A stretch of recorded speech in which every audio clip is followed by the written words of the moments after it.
चलिए, तो आज के क्लास में हम लोग क्या पढ़ेंगे। तो पिछले क्लास में हम लोग क्या क्या पढ़ लिए थे, पहले इस बात की चर्चा कर लेते हैं। इसके बाद हम लोग पुनः उसके आगे क्या पढ़ना है हम लोग को, उसके चर्चा आपका होगा। तो सबसे पहले हम लोग पिछले वीडियो में पढ़ लिए थे मोल के बारे में, क्या होता है मोल। साथ ही साथ हम लोग पढ़े थे अवोगाड्रो नंबर के बारे में कि अवोगाड्रो नंबर क्या होता है। इसके बाद हम लोग पढ़े थे मोलिकुलर मास, एटॉमिक मास, बहुत सारे बातों को पढ़े थे। तो सबसे पहले समझते हैं कि हम लोग पढ़े थे जिसका नाम था आपका अवोगाड्रो नंबर। अवोगाड्रो नंबर कहते किसको हैं, तो अवोगाड्रो नंबर हम आपको बताए थे कि अवोगाड्रो नंबर एक प्रकार का ऐसा संख्या होता है जो संख्या किसी भी एटॉमिक मास में उपस्थित एटमों की संख्या या मोलिकुलों की संख्या को बताता है, वही संख्या को हम लोग अवोगाड्रो नंबर बोलते हैं। और अवोगाड्रो नंबर का वैल्यू कितना होता है, तो अवोगाड्रो नंबर का जो वैल्यू होता है वो मेरे 6.022 इंटू 10⁻23 एटम्स होता है। ठीक है, इसके बाद हम लोग पढ़े थे मोल के बारे में कि मोल क्या होता है। तो मोल के बारे में हम लोग यही पढ़े थे कि मोल जो होता है वो 6.022 इंटू 10⁻23 एटमों का एक प्रकार का समूह होता है, और वही समूह को हम लोग 1 मोल बोलते हैं। ठीक है, इसके बाद हम लोग पढ़े थे ग्राम मोलिकुलर मास के बारे में कि ग्राम मोलिकुलर मास क्या होता है। तो जिस तरह से एटम के मास को हम लोग एटॉमिक मास में लिखते हैं, उसी तरह से जब वही एटॉमिक मास को हम लोग ग्राम में लिखने लगे, तब वही ग्राम में मतलब जो लिखते हैं एटॉमिक मास को ग्राम में, वही मास को हम लोग ग्राम एटॉमिक मास बोलते हैं। ठीक है, जब हम लोग इतना बात को पढ़ लिए थे, तब हम लोग आज 3 प्रकार के लॉ को पढ़ेंगे। और वो आपका 3 प्रकार का लॉ क्या है, इस बात को यहाँ पे देखिए। पहला आपका लॉ हम लोग पढ़ेंगे law of conservation of mass, दूसरा लॉ पढ़ेंगे हम लोग लॉ ऑफ कांस्टेंट प्रोपोर्शन, और तीसरा हम लोग लॉ पढ़ेंगे लॉ ऑफ मल्टीपल प्रोपोर्शन। यानी कंजर्वेशन ऑफ मास क्या होता है, कांस्टेंट प्रोपोर्शन क्या होता है, या मल्टीपल प्रोपोर्शन क्या होता है, इन तीनों लॉ का आपके बारे में चर्चा किया जाएगा फिलहाल में। ठीक है, तो सबसे पहले ये तीनों लॉ आखिर आया कहाँ से, इस बात को थोड़ा सा चर्चा कर लेते हैं।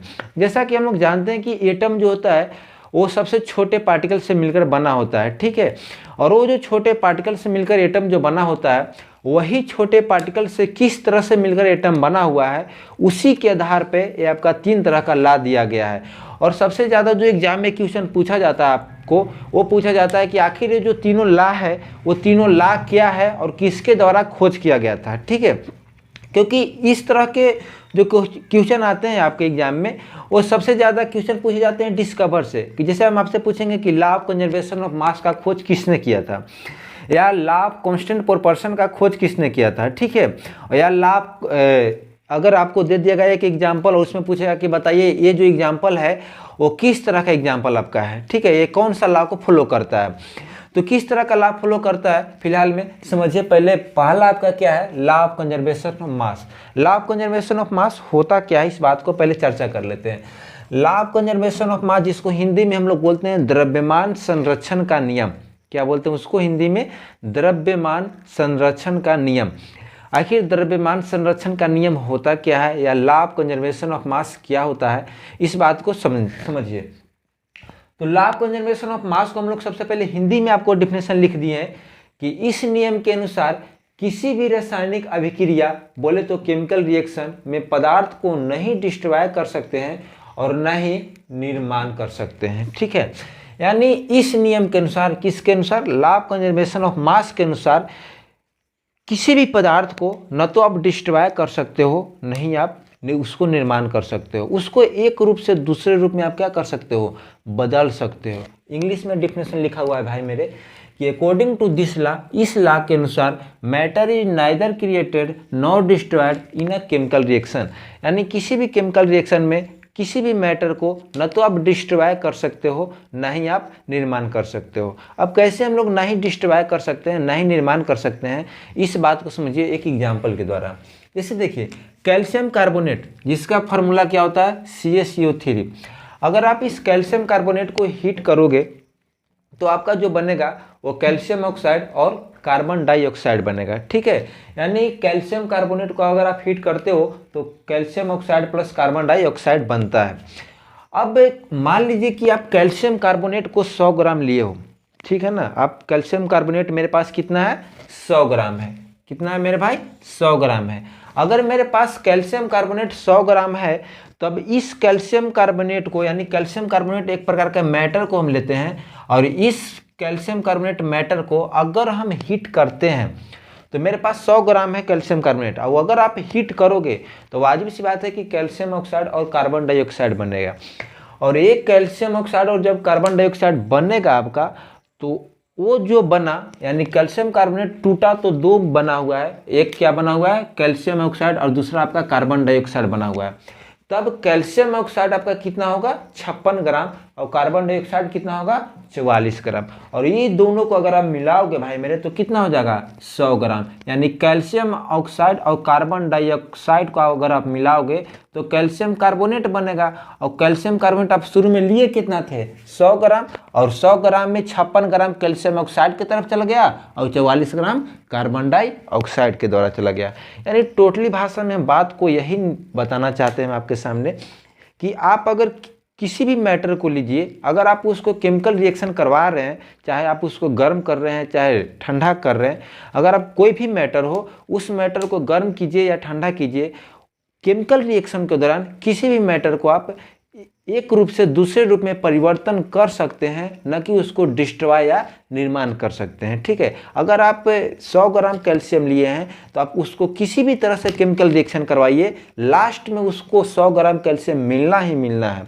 या आप 100 ग्राम कार्बन डाइऑक्साइड लिए हैं और अगर आप कार्बन डाइऑक्साइड को किसी भी रिएक्शन करवाते हैं, अगर कार्बन ऑक्सीजन बनाते हैं तो आपको लास्ट में 100 ग्राम कार्बन डाइऑक्साइड मिलना ही मिलना है। ठीक है, यानी मैटर को हम कभी भी न तो डिस्ट्रॉय कर सकते हैं और न ही निर्माण कर सकते हैं। और यही नियम को हम लोग क्या बोलते हैं, law of conservation of mass बोलते हैं। ठीक है, यानी law of conservation of mass अगर कोई आपसे पूछेगा तो आराम से बता दीजिएगा कि law of conservation of mass के अनुसार यह कहता है, यानी इस नियम के अनुसार या यह लॉ के द्वारा यह कहा जाता है कि कोई भी मैटर हो उसको केमिकल रिएक्शन के दौरान कभी भी हम लोग निर्माण या डिस्ट्रॉय नहीं कर सकते हैं। ठीक है, और इस नियम को जो खोज दिया गया था, इस नियम को मतलब जिसके द्वारा दिया गया था वो साइंटिस्ट थे, और उस साइंटिस्ट का नाम आपका क्या था लेबोर्सियर। क्या नाम था भाई मेरे, लेबोर्सियर नाम था। ठीक है, यानी अगर आपके एग्जाम में ऑब्जेक्टिव टाइप के क्वेश्चन में अगर आता है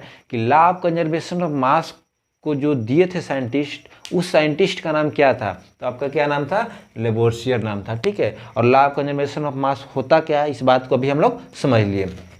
चलिए आगे हम लोग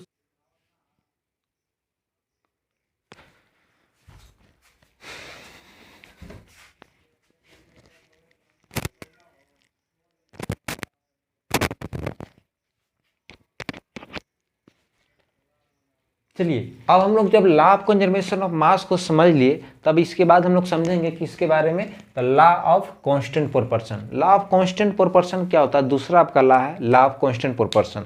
लॉ ऑफ कांस्टेंट प्रोपोर्शन क्या होता है इस बात को समझिए।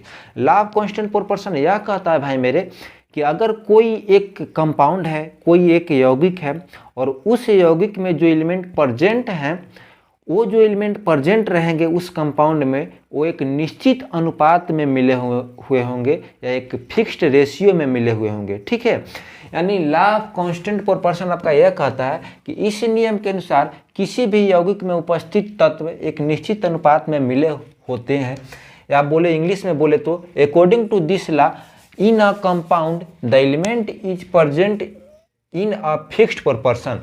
यानी किसी भी कंपाउंड में जो एलिमेंट प्रेजेंट रहते हैं वो एक फिक्स्ड प्रोपोर्शन में प्रेजेंट रहते हैं। ठीक है, यानी लॉ ऑफ कांस्टेंट प्रोपोर्शन कहता है कि इस बात को थोड़ा सा समझ लीजिए फिर से।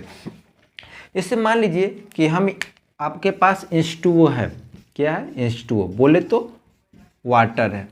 इस वाटर में भाई मेरे आपका कौन कौन एलिमेंट प्रेजेंट है, तो आप बोलिएगा कि सर इसमें जो वाटर में जो एलिमेंट प्रेजेंट है वो एक है हाइड्रोजन और एक आपका क्या है ऑक्सीजन। इसके बाद तीसरा लॉ हम लोग पढ़ेंगे, साथ ही साथ हम लोग पढ़ेंगे कि आयन क्या होता है, कटायन कौन होता है, अनायन क्या होता है, इन सारे बातों को हम लोग चर्चा करेंगे।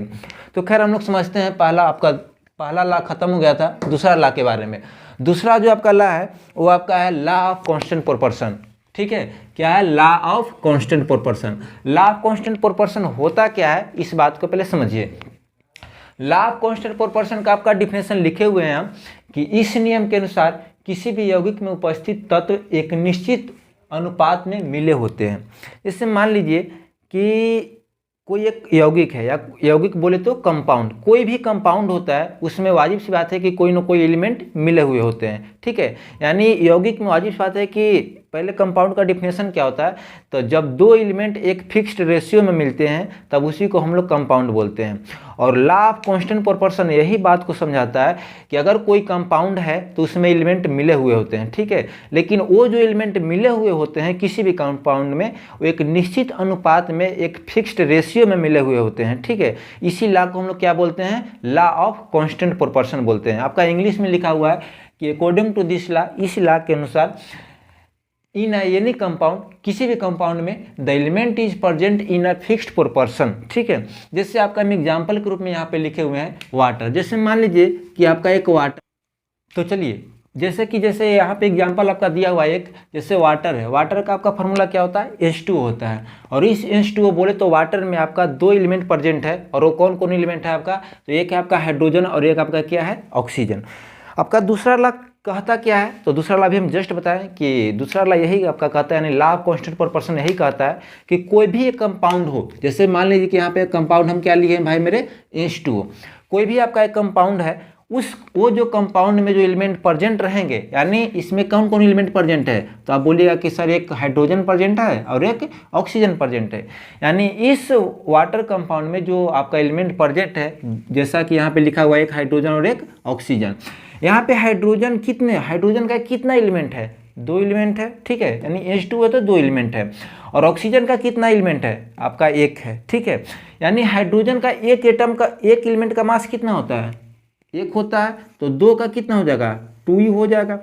ऑक्सीजन का एक का कितना होता है, 16 होता है, ठीक है। एटॉमिक नंबर आपका 8 होता है, तो कितना एटॉमिक मास हो गया, 16 हो गया, ठीक है।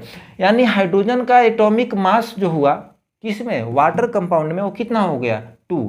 और ऑक्सीजन का जो एटॉमिक मास होगा वो कितना हो जाएगा, 16 वाटर कंपाउंड में।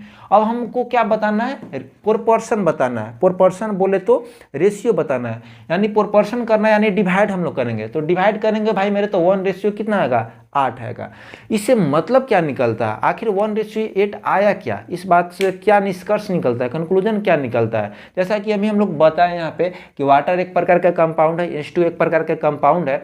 तो इस H2O में हाइड्रोजन और ऑक्सीजन मिला हुआ है, वाजिब सी बात है कि मिला हुआ है। हाइड्रोजन का एटॉमिक मास हम लोग निकाले तो 2 है, और ऑक्सीजन का एटॉमिक मास निकाले तो 16 आया। और लास्ट में जो आपका रेशियो निकाले तो 1:8 आया। लेकिन आखिर ये 1:8 बताता क्या है, तो 1:8 भाई मेरे यही बताता है कि आप चाहे कहीं का भी वाटर ले लो, चाहे वो तालाब का हो, चाहे वो नदी का हो, चाहे वो किसी का भी वाटर, कहीं किसी भी जगह का वाटर हो, चाहे वो समुद्र का भी हो, कहीं का भी वाटर आप ले लो, उस वाटर पे जो हाइड्रोजन और ऑक्सीजन जो प्रेजेंट रहेंगे वो किस रेशियो में प्रेजेंट रहेंगे भाई मेरे, तो 1:8 में प्रेजेंट रहेंगे। यही आपका लॉ कौन सा लॉ कहलाता है, तो लॉ ऑफ कांस्टेंट प्रोपोर्शन कहलाता है।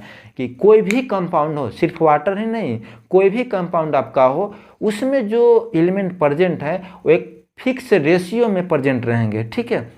तो हम समझते हैं कि लॉ ऑफ कांस्टेंट प्रोपोर्शन आप समझ गए होंगे। अगर आपसे कोई पूछेगा कि लॉ ऑफ कांस्टेंट प्रोपोर्शन क्या होता है बाबू बताओ, तो आराम से बता देना कि लॉ ऑफ कांस्टेंट प्रोपोर्शन एक प्रकार का ऐसा लॉ है जिस नियम में, जिस लॉ में किसी भी कंपाउंड में प्रेजेंट जो एलिमेंट रहते हैं वो एक निश्चित अनुपात में क्या होते हैं, प्रेजेंट रहते हैं। जैसे आपका H2 है, वाटर है, तो ये जो वाटर में जो हाइड्रोजन और ऑक्सीजन जो प्रेजेंट रहेंगे वो हमेशा किस रेशियो में प्रेजेंट रहेंगे, 1:8 में प्रेजेंट रहेंगे, ठीक है। चलिए, यानी हाइड्रोजन का कितना भाग, 1 भाग, और ऑक्सीजन का कितना भाग, 8 भाग आपका किस में प्रेजेंट है, वाटर में प्रेजेंट होता है। चलिए, अब हम लोग जैसा कि आपका दूसरा हो गया है खत्म, तीसरा लॉ के बारे में पता करते हैं हम लोग।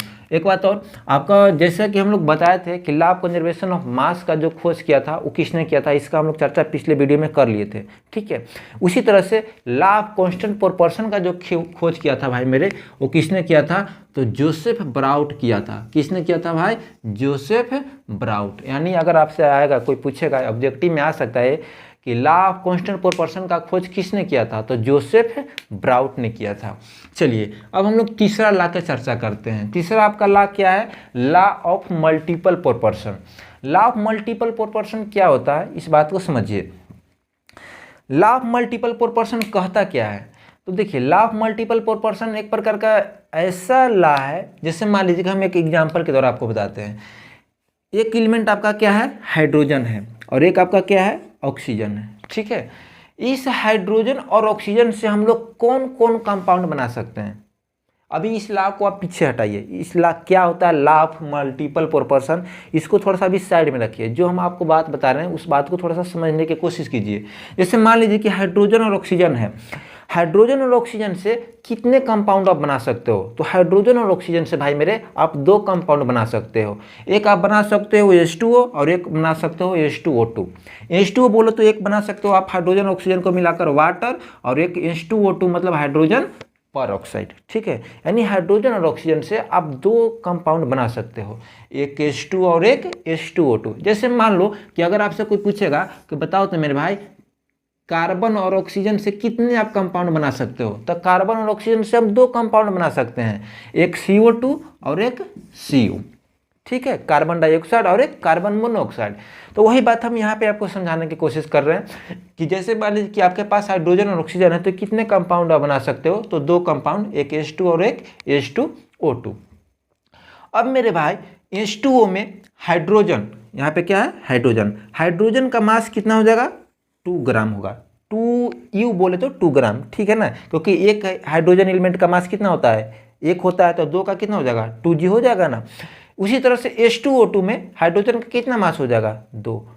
यानी कुछ बात समझ में आ रहा होगा आप लोग को कि इसमें भी हाइड्रोजन का मास इतना है और इसमें भी हाइड्रोजन का मास इतना है। ठीक है, यानी हाइड्रोजन दोनों में आपका क्या है, फिक्स्ड रेशियो में है, सॉरी फिक्स्ड रेशियो में नहीं, फिक्स्ड मास में है। इसमें भी आपका मास हाइड्रोजन का कितना है, 2G है, और इसमें भी आपका मास हाइड्रोजन का कितना है, 2G है। चलिए अब हम लोग ऑक्सीजन का चर्चा कर लेते हैं। आपको जो बराबर अमाउंट में जो प्रेजेंट है ना, उससे हमको मतलब नहीं रखना है, हमको मतलब किससे रखना है, जो बराबर अमाउंट में नहीं हो। तो हाइड्रोजन तो दोनों में बराबर आपका है, इसमें भी हाइड्रोजन 2 ग्राम है, इसमें भी हाइड्रोजन 2 ग्राम है। अब हम लोग देखते हैं कि ऑक्सीजन दोनों में बराबर है कि नहीं है। तो भाई मेरे ऑक्सीजन का यहाँ पे H2O में ऑक्सीजन का मास कितना होता है, 16, एक है तो ऑक्सीजन एक है आपका, तो 16 हो जाएगा। इसमें ऑक्सीजन का कितना होगा, तो इसमें जो H2O2 में जो ऑक्सीजन प्रेजेंट है वो 2 गो प्रेजेंट है, तो 2 प्रेजेंट है, यानी एक ऑक्सीजन का मास कितना होता है, 16, तो 2 का कितना हो जाएगा, 32, यानी ऑक्सीजन आपका कितना प्रेजेंट है, 32। अब मेरे भाई देखो तो यहाँ पे H2O में ऑक्सीजन जो प्रेजेंट है आपका वो 16 प्रेजेंट है, 16 ग्राम, और H2O2 में जो ऑक्सीजन प्रेजेंट है वो आपका कितना प्रेजेंट है, 32 ग्राम। अब दोनों आपका क्या हो गया, अनइक्वल हो गया, और हमको इसी से मतलब रखना है। अब जब दोनों अनइक्वल हो गया भाई मेरे, तो हम इसको मान लेते हैं M1 और इसको मान लेते हैं M2, और दोनों का जब रेशियो निकालेंगे तो 1 रेशियो क्या आएगा, 2 आएगा।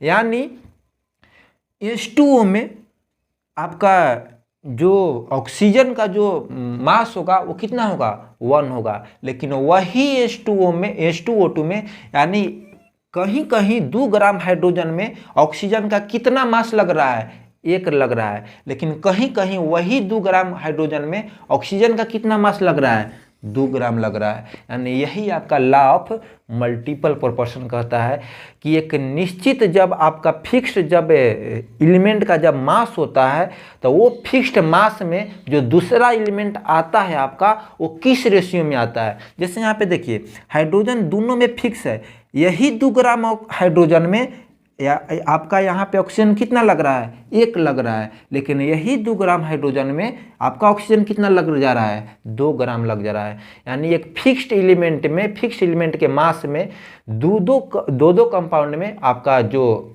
अनइक्वल जो एलिमेंट होते हैं वो किस रेशियो में डिवाइड करते हैं, किस रेशियो में मिलते हैं, वही आपका रेशियो क्या कहलाता है, तो लॉ ऑफ मल्टीपल प्रोपोर्शन कहलाता है। जैसा कि यहाँ आपको लिखा हुआ है कि M1 रेशियो M2 में आपका कितना हो जाएगा, 1 रेशियो 2 होगा, लेकिन हाइड्रोजन दोनों में आपका क्या है, सेम है, और इसी को हम लोग क्या बोलते हैं, लॉ ऑफ मल्टीपल प्रोपोर्शन। जैसा कि हम लोग अब समझ गए हैं कि तीनों लॉ क्या होता है, तो हम लोग तीनों लॉ को एक बार फिर से रिकॉल कर लेते हैं। तो पहले लॉ को हम लोग पढ़े थे, law of conservation of mass. Law of conservation of mass किसको बोलते हैं, तो मैं law of conservation of mass आपका ये कहता है कि मैटर को ना तो क्रिएट कर सकते हैं ना ही डिस्ट्रॉय कर सकते हैं। साथ ही साथ दूसरा आपका लॉ क्या कहता है, तो दूसरा आपका लॉ है लॉ ऑफ कांस्टेंट प्रोपोर्शन। और ये लॉ क्या कहता है, तो इस नियम के अनुसार, इस लॉ के अनुसार किसी भी कंपाउंड में जो एलिमेंट प्रेजेंट रहते हैं वो एक निश्चित अनुपात में, एक फिक्स्ड रेशियो में प्रेजेंट रहते हैं, आपका दूसरा लॉ कहता है। तीसरा आपका लॉ क्या है, law of multiple proportion. Law of multiple proportion आपका क्या कहता है कि अगर मान लो भाई मेरे कि कोई दो कंपाउंड है और दोनों कंपाउंड में कोई एक एलिमेंट का मास दोनों में सेम है, तब जो अनइक्वल मास में जो एलिमेंट प्रेजेंट है वो किस रेशियो में प्रेजेंट है, वही आपका क्या कहलाता है, लॉ ऑफ मल्टीपल प्रोपोर्शन। ठीक है, तो चलिए यहाँ तक हम लोग तीनों लॉ को पढ़ लिए। अब हम लोग आगे पढ़ेंगे और अगला जो आपका टॉपिक है वो आपका क्या है, आयन। क्या है भाई मेरे, आयन है। आयन कहते किसको हैं, ठीक है, तो आयन का डिफिनेशन होता है कि जब कोई एटम के ऊपर, जब कोई परमाणु के ऊपर, यानी जब कोई एटम या बोले तो परमाणु के ऊपर निगेटिव या पॉजिटिव चार्ज चढ़ जाता है या आ जाता है, तब वही एटम आपका क्या कहलाने लगता है, आयन कहलाने लगता है। ठीक है, जैसे मान लीजिए कि हम यहाँ पे लिखे हैं एक Na बोले तो सोडियम, और एक लिखे हैं Na+1, तो Na एक प्रकार के एटम है, ये भी एक प्रकार के एटम ही है, लेकिन इसको हम लोग बोलेंगे नॉर्मल रूप से एटम। लेकिन इस एटम के ऊपर अगर कोई पॉजिटिव चार्ज चढ़ जाएगा तो इसको हम लोग क्या बोलने लगेंगे, आयन बोलने लगेंगे। आयनी, अगर आपसे कोई आयन के डिफिनेशन पूछेगा तो रटने की बात नहीं है, आराम से बता देना कि देखिए आयन एक प्रकार का एटम ही होता है, लेकिन उस एटम के ऊपर क्या चढ़ जाता है, क्या आ जाता है, तो पॉजिटिव या निगेटिव चार्ज आ जाता है। ठीक है, अब पॉजिटिव चार्ज कब आएगा, निगेटिव चार्ज कब आएगा, इस बात को समझिए। अगर मान लीजिए कि कोई एटम है वो इलेक्ट्रॉन को लॉस कर रहा है, इलेक्ट्रॉन को क्या कर रहा है, लॉस। लॉस मतलब क्या, किसी को दे रहा है, तब उसके ऊपर कौन सा चार्ज आ जाएगा, तो पॉजिटिव चार्ज आ जाएगा। क्या आ जाएगा भाई मेरे, पॉजिटिव चार्ज आ जाएगा। और अगर कोई एटम इलेक्ट्रॉन को क्या कर रहा है, गेन कर रहा है, गेन मतलब अपने ऊपर ले रहा है, तब उसके ऊपर कौन सा चार्ज आ जाएगा, निगेटिव चार्ज आ जाएगा। ठीक है ना, यानी अगर ले रहा है अपने अंदर तो निगेटिव चार्ज, और अगर किसी को दे रहा है तो कौन सा चार्ज, पॉजिटिव चार्ज हो जाएगा। जैसे यहाँ पे लिखे हुए हैं, हम यहाँ पे एक एग्जांपल है कि Na मान लीजिए कि एक एटम है सोडियम का, और अगर ये एक इलेक्ट्रॉन किसी को दे देगा तो इसके ऊपर कौन सा चार्ज हो जाएगा भाई मेरे, Na+ हो जाएगा। क्या हो जाएगा, Na। लेकिन अगर मान लीजिए कि क्लोरीन है, और क्लोरीन अगर मान लीजिए कि एक इलेक्ट्रॉन को क्या कर रहा है, ले रहा है, क्या कर रहा है भाई मेरे, गेन कर रहा है, तब इसके ऊपर कौन सा चार्ज कर देंगे हम, Cl- कर देंगे। ठीक है ना,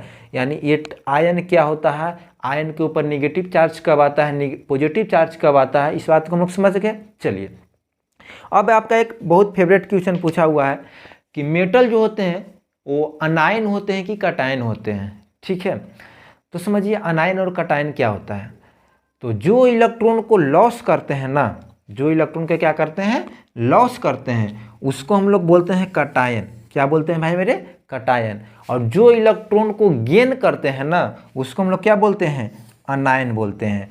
और जितने भी मेटल होते हैं वो इलेक्ट्रॉन को लॉस करते हैं। क्या करते हैं भाई मेरे, लॉस करते हैं, और लॉस करने के वजह से ही हम लोग इसको क्या बोलते हैं, मेटल को कटायन बोलते हैं।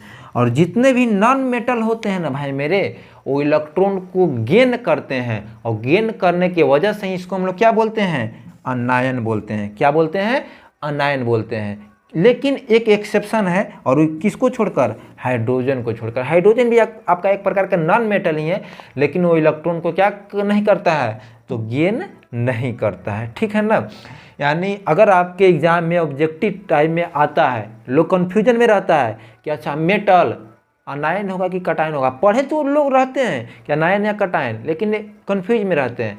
तो मेटल जो होते हैं वो कटायन होते हैं, और नॉन मेटल क्या होते हैं, अनायन होते हैं। आपको हम याद करने का तरीका बता रहे हैं, कैसे आप कन्फ्यूज नहीं होइएगा। आपको एक याद रखना है, बाकी दूसरा अपने आप याद हो जाएगा। नॉन मेटल इलेक्ट्रॉन को, नॉन मेटल में देखिए तो N आ रहा है ना, नॉन मेटल में N आ रहा है, ई नॉन मेटल में N आ रहा है, और अनायन में भी देखिएगा N आ रहा है। नॉन मेटल में N शुरू में नॉन एन आ रहा है और अनायन में भी एन आ रहा है, यानी नॉन मेटल क्या होते हैं, अनायन होते हैं। भाई मेरे पढ़ता सबको ही है और याद भी सबको को रहता है डिफिनेशन, लेकिन एग्जाम हॉल में जाकर सारा कुछ कन्फ्यूजन माइंड में हो जाता है, जिसके कारण हम आपको एक ट्रिक बता रहे हैं, ठीक है, कि अच्छा नॉन मेटल में एन आ रहा है, अनायन में भी एन आ रहा है, यानी नॉन मेटल क्या होते हैं, अनायन होते हैं। और बाकी दूसरा तो अपने आप आपको याद हो जाएगा कि मेटल क्या होते हैं, कटायन होते हैं, ठीक है। चलिए, तो आज की क्लास में, आज की वीडियो में हम लोग यहीं तक पढ़ेंगे और बाकी पढ़ते हैं अगले क्लास में। लेकिन फिलहाल में आज की वीडियो में हम लोग क्या क्या पढ़ लिए इस बात की चर्चा कर लेते हैं फिलहाल में। तो सबसे पहले पढ़े थे लॉ ऑफ कांस्टेंट प्रोपोर्शन के बारे में, इसके बाद हम लोग पढ़े लॉ ऑफ मल्टीपल प्रोपोर्शन के बारे में, और साथ ही साथ इसके बाद हम लोग क्या पढ़ें, आयन और कटायन और अनायन के बारे में, ठीक है। तो आज की क्लास को यहीं तक रखते हैं, बाकी मिलते हैं अगले वीडियो में, तब तक के लिए जय हिंद।